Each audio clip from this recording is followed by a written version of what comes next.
بسم اللہ الرحمن الرحیم۔ حضرت میاں شیر محمد شرک پوری علیہ رحمہ فجر کی نماز کے بعد یہ ٹوٹیاں نہیں جستا ہوتی تو وہ چھوٹا سا برآمدہ تھا، تو برآمدے کے اوپر بیٹھ کے وظائف کرتے تھے اور پھر اشراق کی نماز تک وہاں بیٹھتے اور پھر تشریف لے جاتے۔ گرمی کی شدت تھی تو حضرت فرائض کی ادائیگی کے بعد وہاں چلے گئے، تو نمازیوں نے آپس سے مشورہ کیا کہ یار حضرت کو عرض کریں کہ بارش کے لیے دعا کی جائے۔ تو حضرت جا کے وہاں اپنے وظائف میں لگ گئے، تو انہوں نے کہا چلو ہم مسجد کے سیر میں کھڑے ہو جاتے ہیں، حضرت توجہ کریں گے تو عرض کریں گے۔ تو جتنے نمازی تھے وہ سارے صحن میں کھڑے ہو گئے اور برآمدے کے اوپر میاں صاحب وظائف میں لگے۔ جب آپ کی نظر پڑتی نا لوگوں کی جانب، تو جتنے بھی نمازی تھے سارے ہاتھوں سے اشارے کر کے کہتے یعنی دعا کرو، زبان سے نہ بولتے، ہاتھوں کو ایسے ہلاتے اور یہ کہتے کہ ادھر آسمان کی طرف اشارہ کر کے کہتے دعا کرو۔ میاں صاحب پھر وظائف میں لگ جاتے۔ پھر جب میاں صاحب کی آنکھ اٹھتی نا تو یہ سارے ہاتھ اٹھاتے اور آسمان کی طرف ہاتھ اٹھا کہتے۔ میاں صاحب پھر وظائف میں لگ جاتے۔ جب 2-3 مرتبہ ایسا ہوا نا تو میاں صاحب کی ہنسی نکل گئی اور ایسے آسمان کی طرف دیکھ کے کہا چل ہن پا دے۔ کہتے ہیں بس یہ بات کہنے کی دیر تھی کہ چھم چھم می برسنے لگا۔ تو جب کوئی حضور کا ہو جاتا ہے تو رب اس کو اپنا محبوب بنا لیتا ہے۔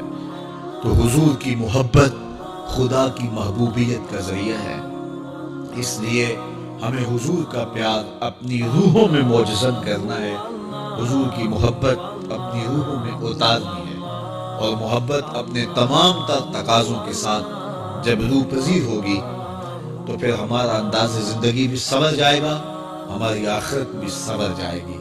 محبت کے من جملہ تقاضوں میں سے سب سے بڑا تقاضا محبوب کی اطاعت ہے کہ بندہ جس سے پیار کرتا ہے اس کی بات مانتا ہے۔ یہ ہے دعوی محبت کا ثبوت، اس کی دلیل۔ اور حضور کے صحابہ کی زندگیاں دیکھیے کہ انہوں نے حضور علیہ السلام کے ساتھ کیسے پیار کیا۔ حضور کی محبت میں اپنی عادتوں کو بدل دیا، حالانکہ عادتیں نہیں بدلی جاتی۔ 2 سکے بھائی ہوں، رشتہ کتنا گوڑا ہے، اور ایک گھر میں پرورش پائی ہے، ایک گود میں پلے ہیں، ایک باپ کے گہوارہ تربیت میں رہے ہیں، لیکن طبائع میں اختلاف یہ ایک فطری بات ہوتی ہے۔ ہمارے پاس لوگ آتے ہیں، 2 سکے بھائی ہوتے ہیں، ایک کی طبیعت ادھر کو جا رہی ہوتی ہے، دوسرے کا مزاج ادھر کو جا رہا ہوتا ہے، ایک سخت نرم مزاج ہوتا ہے اور دوسرے کی آنکھوں سے انگارے پھوٹ رہے ہوتے ہیں، ایک معاف کر دینے والا ہوتا ہے، ایک سخت غصیلا ہوتا ہے، ایک کی طبیعت کے اندر تلخی کی چنگاریاں ہوتی ہیں اور ایک کی طبیعت کے اندر نرمی کے پھول ہوتے ہیں۔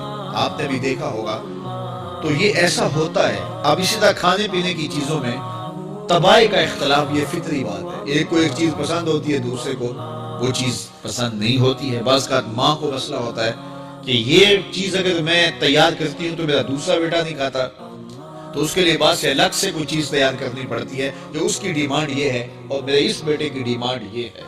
مائیں مزاج سمجھتی ہیں، ایک آغوش میں پرورش پانے کے باوجود خون ایک ہے، گہوارہ تربیت ایک ہے، دودھ ایک ہے، لیکن طبیعتوں کے اندر اختلاف پایا جا رہا ہے۔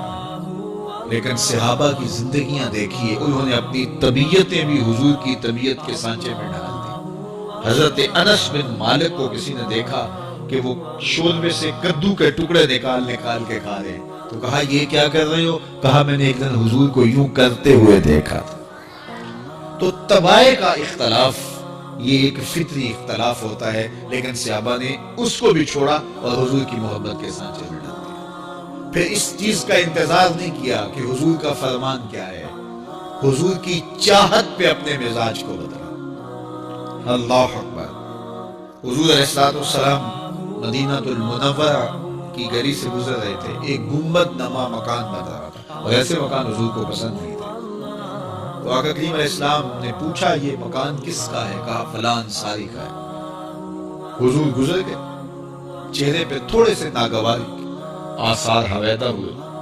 کسی نے اس صحابی کو بتا دیا کہ حضور گزرے تھے، تیرے مکان کو دیکھا، شاید پسند نہیں آیا۔ 2-4 دن کے بعد حضور دوبارہ گزرے دیکھا کہ وہاں ملبے کا ڈھیر پڑا ہوا تھا۔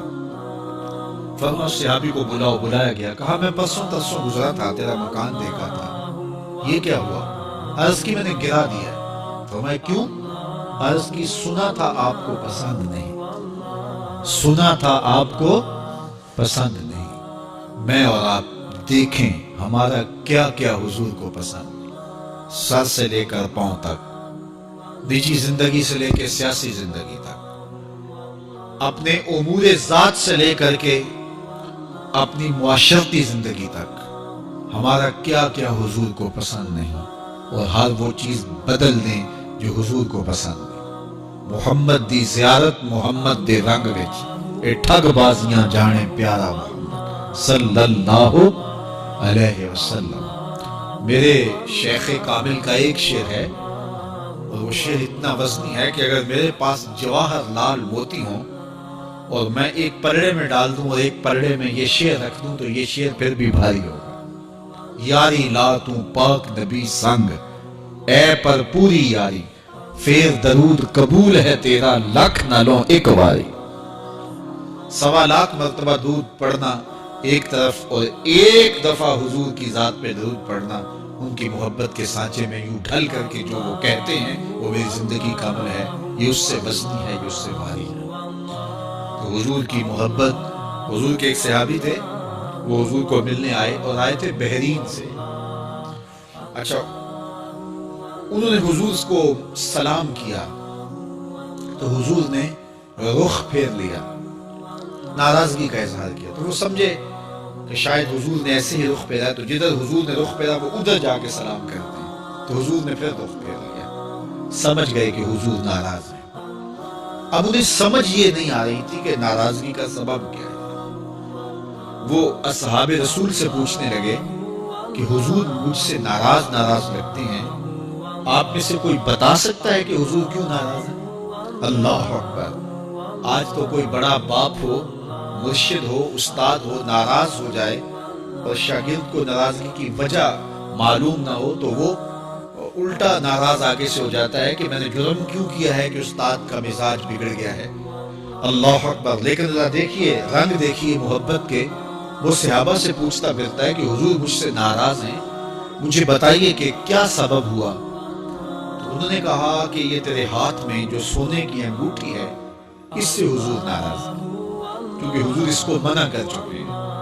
امت کے لیے سونا چاندی حضور نے امت کے مردوں کے لیے منع فرما دیا، صرف 4.5 ماشے سے کچھ کم کی انگوٹھی چاندی کی، اور وہ بھی عدد میں 1 ہو، شریعت نے جائز رکھی ہے۔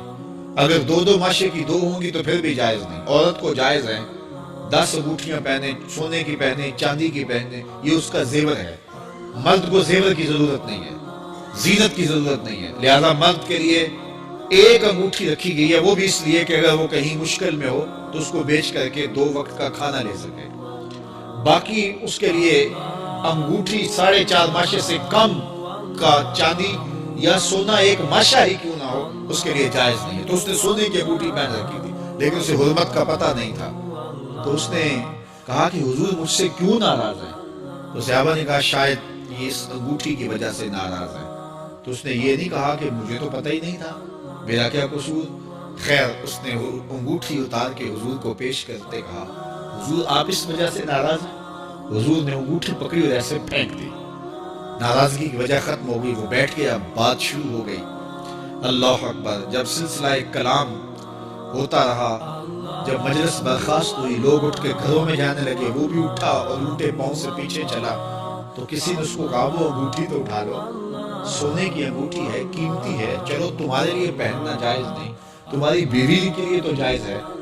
تو اس نے کیا جواب دیا سنیے، اس نے کہا واللہ لا آخذہ وقد طرحہ رسول اللہ صلی اللہ علیہ وسلم، اللہ کی قسم میں اس انگوٹھی کو کبھی بھی نہیں اٹھاؤں گا جس کو میرے حضور نے پھینک دیا ہے۔ تو یہ تھی ان کی محبت، یہ تھا ان کا انداز۔ تو آئیے میں اور آپ حضور سے اگر محبت کرتے ہیں تو حضور علیہ السلام کا طرز زندگی، حضور کا انداز معاشرت اختیار کریں۔ کثرت کے ساتھ مائیں بہنیں بیٹیاں بھی موجود ہیں، وہ بھی اپنی اولادوں کی تربیت اس نہج سے کریں کہ وہ حضور کی سنت، حضور کی سیرت اور حضور کی اتباع کے سانچے میں ڈھل جائیں۔ زندگی کا مقصد ہی یہی ہے۔ آئے، بڑے ہوئے، جوان ہوئے، بوڑھے ہوئے، چلے گئے، ہم سے پہلے بھی چلے گئے، ہم بھی چلے جائیں گے، بعد میں آنے والے بھی چلے جائیں گے، لیکن حقیقی کامیابی اس کو نصیب ہوئی جس نے اس دنیا پہ آ کے دنیا کی زندگی کے مقصد کو سمجھا۔ ہم آئے کیوں تھے، زندگی کس لیے ہمیں دی گئی تھی۔ اکبر الہ آبادی نے کیا ستھری تنقید کی تھی، کیا بتائیں احباب، کیا کارنامایاں کر گئے، بی اے کیا، نوکر ہوئے، پینشن ملی اور مر گئے۔ یہ کوئی کام نہیں ہے، ہماری زندگی کا کوئی مقصد ہے جس لیے ہم انسان ہیں، اشرف المخلوقات ہیں۔ دیکھیے گدھا سارا دن بوجھ اٹھاتا ہے، اللہ اکبر، میرے سامنے گدھے سے بھی ایک موازنہ کیا ہے کہ سارا دن جو ہے وہ بوجھ اٹھائے اور کام کرے اور پھر مالک اس کو غذا بھی نہ دے، وہ جا کے روڑیوں سے اور باہر سے جا کے چل کے پھر آ کے کام مالک کا کرے، مالک اس کو دے بھی نہ اور وہ باہر سے کھا کے آئے اور کام مالک کا کرے۔ تو اگر بندہ ہو کے، انسان ہو کے اگر نہ کرے تو میرے حضور نے ایک لمبی ربائی ہے، اس میں آخر میں لکھتے ہیں تو چنگا یعقوب یا کھوتا تینوں شرم نہ آئے، کہ اگر وہ ایک گدھا بھی کام کرے، اپنی پیٹھ پہ بوجھ لا دے اور تو اپنے مالک کے لیے کچھ نہ کرے، اور ساری نعمتیں مالک نے تجھے دی ہیں اور عزتیں اور آبرویں تیرے نام کی ہیں اور تو اس کا حق ہی ادا نہ کرے، تو پھر کس طرح تیرے سے تو پھر اولئک کالانعام بل ہم اضل، فرمایا تو چوپایا ہے بلکہ چوپایوں سے بھی بدتر ہے۔ تو میں اور آپ اپنے آپ کو انسان ثابت کریں، آج موقع ہے۔ سے ثابت نے اجے حواس تیرے، سے ثابت نے اجے حواس تیرے، کر لے نیکیاں رج کے تو، اڑیا رب رسول کیوں بھول بیٹھوں، آ رب رسول وال پج کے تو، آئی موت ایتھے رہسن کام تیرے، آئی موت ایتھے رہسن کام تیرے، نیکیاں کر لے پج کے تو، کی آگ سن لوگ یعقوب تینوں، جب ٹر پہ ہوں سر منہ کج کے تو۔ وہ وقت آئے گا جب تنیاں باندھ دی جائیں گی، جب دونوں جانب سے کفن باندھ دیا جائے گا، پھر پردہ ہٹا کے دیکھا جائے گا، پھر بند کر دیا جائے گا۔ وہ لمحے کتنے دردناک ہوں گے، وہ گھڑیاں کتنی دردناک ہوں گی۔ آج مجھے اور آپ کو اللہ نے موقع دیا ہے تو آج حضور کی سیرت کو اپنانے کا، اپنی روحوں میں